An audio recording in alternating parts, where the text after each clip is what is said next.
राम राम मंडळी, परत एकदा स्वागत आहे आपल्या एका नवीन व्हिडिओमध्ये. विषय आहे लाडक्या बहिणीसाठी. लाडकी बहीण योजना या योजनेसाठी 2026 किंवा 27 आर्थिक वर्षासाठी 21,000 कोटीची तरतूद करण्यात आलेली आहे.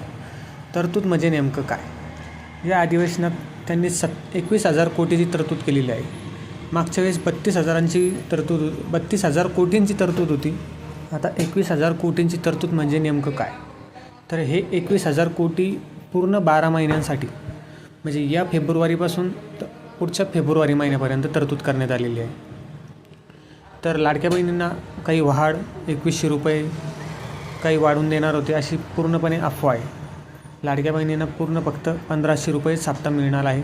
फेब्रुवारीचा हप्ता हा 8 मार्च रोजी जाहीर करण्यात आलेला पाहिजे, कारण त्या दिवशी महिला दिन आहे. महिला दिनानिमित्त एक आशा आहे की त्यांनी फेब्रुवारीचा हप्ता 8 मार्च रोजी जाहीर करावा. व ज्या महिलांना जानेवारी डिसेंबर महिन्यांचे पैसे आले नव्हते KYC चुकल्यामुळे, त्यांचे आता पैसे येण्यास सुरुवात झालेली आहे. मलाही हप्ता मिळाला का कमेंटमध्ये सांगा. व माझा हा व्हिडिओ कोणत्या जिल्ह्यापर्यंत कोणत्या गावापर्यंत पोचला आहे कमेंट कराल. धन्यवाद.